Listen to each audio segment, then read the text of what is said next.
Leave a like on the video if you have fatigue. If you are fatigued, if you are worried about being able to be in a Barnes and Noble without some multi-time felon taking your life, or some lunatic while you cross the street, hitting you with a board with a nail in it and taking your eye out, quite literally. Now, I don't know how often this happens, to people in the same community, but I will make the statement. There sure seems to be a lot of white folks who are on the receiving end of horrible behavior from unhinged black folks who are multi-time criminals who keep getting let out by woke attorney generals, or all this kind of stuff. And it really is time to start charging the judges. It really is time to start. You literally cannot relax in public. You can't relax. This poor old lady, well, we're going to talk about it. By the way, New Year's is coming up. And even if you're not a coffee drinker, I'm going to leave a link to our coffee that we roast our own stuff. It's all available on Amazon, and all of it will be able to arrive in time for New Year's. So if you're hosting or you're going to New Year's, even if you don't drink coffee, you want to have some coffee around. I highly recommend our vanilla sugar cookie, our hot butter rum, or our gingerbread, or our apple strudel, or any of our non-flavored standard blends, or our blueberry cobbler.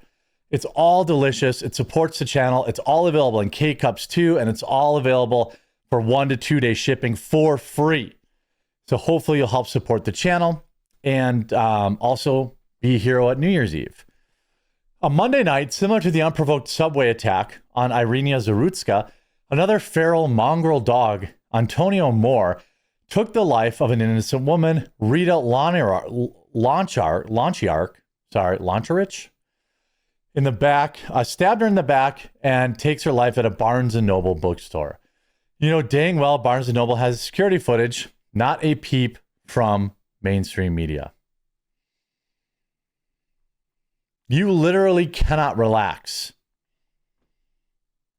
You can't relax around, anybody in public. Anybody. I'm going to put the link to the coffee shop in the chat, and it'll also be in the pinned comment too. You can't chat. You can't relax. It's like, I don't know what else to tell people. A woman lost her life while innocently shopping for books at Barnes & Noble. Rita was found unresponsive with a knife in her back inside the bookstore at Palm Beach Gardens Monday night. Officers immediately rendered aid at the scene and transported her to a nearby hospital where she passed away. The person who did it, later identified as Antonio Moore, ran out of the store after the brutal attack, surveillance camera footage showed. Moore, who is 40, was arrested in the woods near the store shortly after the incident and has since been booked on first-degree premeditated murder. Now, at what point, by the way, so we have, guaranteed this was a repeat offender. We'll get to that. He admitted to it and claimed that he had heard her tell him to do it, according to the probable cause affidavit. He told police that he did not intentionally target her, but she was just the closest person inside the store. Like, how would you even go to these cities? Like, I don't even understand. Like, you have to leave. I have another case coming up in the same video where it's just, what are you even supposed to do? She's at a freaking Barnes & Noble. Moore arrived in Palm Beach Gardens on a bus from Georgia about a week before the attack. He reportedly had stopped in the bookstore to charge his phone when he felt an internal buildup that led to his fight or flight response kicking in. Isn't this the exact same story? Isn't this the exact same story that the man who took Irina's life said? It's pretty much the exact same story. Am I wrong?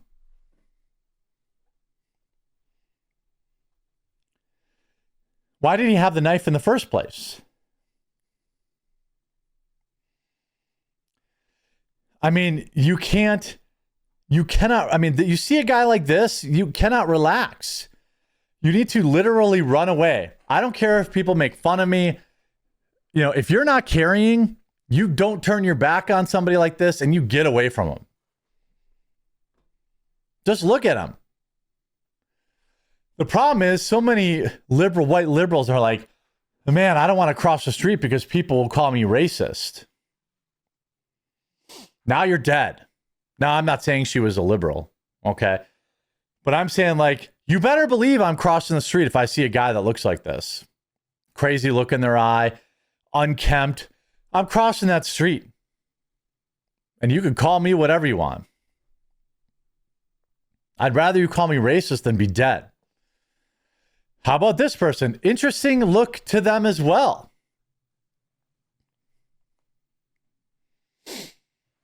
Doesn't this person literally have like the same eyes? This person was arrested. Before I tell you what they did, 8 arrests this year alone. 1 arrest last year, 4 arrests the year before, 1 arrest in 2020. Oh, and he stabbed somebody in 2011. So that's 14 arrests since 2020 and also a stabbing in 2011. Guess what he did? Well, some 75-year-old grandma, I'm not sure, I don't want to show the video. I want to zoom in here. I just can't. He had a baseball bat-like weapon with a screw in the end and just attacked a 75-year-old white lady standing at the street corner waiting to cross the street. Authorities, of course, said the suspect, who has a violent person caution and an extensive criminal history, including random attacks, allegedly swung the weapon like a baseball bat and struck an unsuspecting 75-year-old woman in the face. The victim, Jeanette Markin, was left with a laceration that was bleeding heavily and is expected to permanently lose her eye. The brazen incident occurred just outside King County Courthouse, downtown in Seattle, and back on December 5th. It's only getting reported now, by the way. Suspect Fail Viegalapia was arrested shortly after the incident. When King County Sheriff's Office deputy posted near the courthouse rushed to the scene, he's been charged with first-degree attack and being held on $1 million bail. And by the way, I'm not going to show it. I don't want to show it. You just look at this weapon he had. There's a huge bolt hanging out the side of it. And he just tried to take this woman's life. I mean, how are we not charging the judges? How are we not charging the judges at this rate? Cops refer to him as a regular. He usually just punches. I guess today he decided to escalate from his usual. How about we do our flipping job, okay? And we don't wait for him to kill somebody.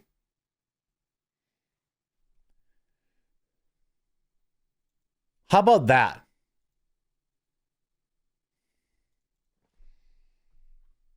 How about we don't wait for him to escalate from punches and we keep him out of civilized society? If you're caught, look at this lady. Nice lady. Blind forever now. Probably will have PTSD forever. Probably will keep voting Democrat. I mean, look what he did to this woman.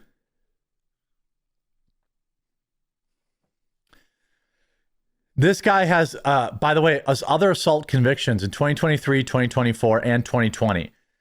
They were all marked down to misdemeanors, and he was freed. I mean, are we talking about it? Several facial fractures, including a broken nose, cheekbone, gouged out her eye.